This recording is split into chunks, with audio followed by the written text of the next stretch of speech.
నేను ఒక సాధారణ మధ్యతరగతి ఉద్యోగిని.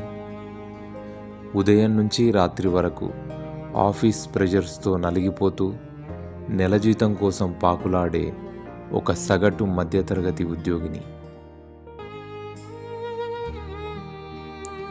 నేను ఉంటున్న ఈ నగరం పేరు రక్తపాత నగరం కాదు, కానీ ఇక్కడ జరిగే అన్యాయాలు అంతకన్నా ఘోరంగా ఉంటాయి. ఇక్కడ డబ్బున్న వాడికి ఒక న్యాయం, లేని వాడికి ఒక న్యాయం. దాని పేరే అన్యాయం. నా విషయానికొస్తే ఈ సమాజం నాకు ఇచ్చిన బహుమతులు అవమానాలు, వెటకారాలు. ఇక్కడ ఎవరూ రూపాయి సహాయం చేయరు, కానీ సలహాలు మాత్రం కోట్లల్లో ఇస్తారు.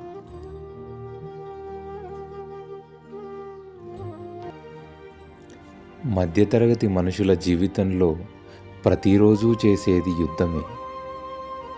బయట ఉన్న శత్రువులతో కాదు, బాధ్యతలతో, బంధువుల మాటలతో, ఉద్యోగంలో ఉన్న ఒత్తిడితో.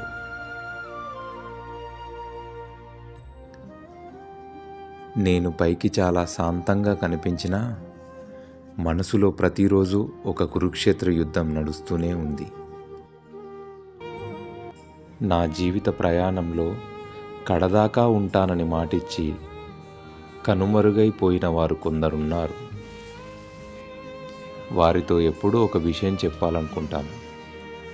నువ్వు నా జేబులో ఉన్న ఖాళీని చూసి వెళ్ళిపోయావు, కానీ నా గుండెల్లో ఉన్న పట్టుదలను చూడలేకపోయావు. ఏదో ఒక రోజు నా భవిష్యత్తు నీకు సమాధానం చెప్తుంది. నువ్వు వదులుకుంది ఒక సామాన్యుడిని కాదు, ఒక సామ్రాజ్యాన్ని. నా సామ్రాజ్యానికి మాత్రం నేనే రాజుని, నేనే సైనికుడిని. అదే ఒంటరి సైనికుడిని. నా చేతిలో ఎలాంటి ఆయుధం లేదు, నా వెనుక నలుగురు మనుషులు లేరు. నేను కత్తి పట్టలేదు, కానీ మైండ్ గేమ్ మొదలుపెట్టాను.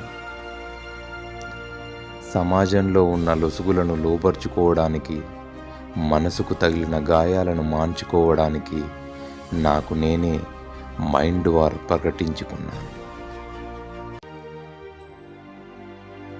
నా వెనక ఏ గ్యాంగు లేదు, ఏ గాడ్ ఫాదరు లేడు.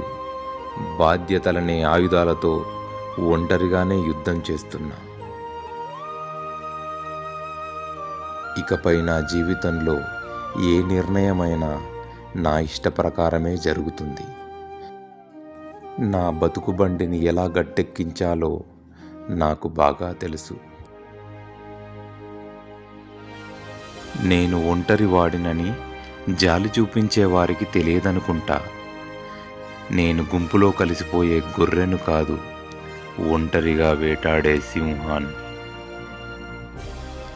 నా నిశ్శబ్దం చేతగానితనం కాదు, ఈ సమాజపు అరుపుల వెనక ఉన్న నిజాన్ని గమనిస్తూ నా తదుపరి అడుగును సిద్ధం చేసుకుంటున్న ఒక యోధుడి వ్యూహం.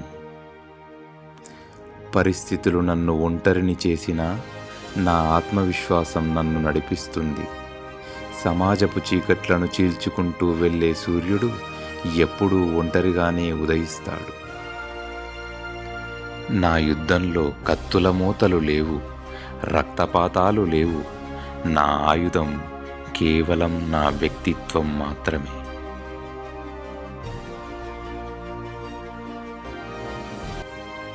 నా యొక్క వృత్తాంతాన్ని గౌరవించి ఇంతవరకు వీక్షించిన మీ యొక్క మనసులకు నా హృదయపూర్వక కృతజ్ఞతలు. ఇట్లు మీ ఒంటరి సైనికుడు.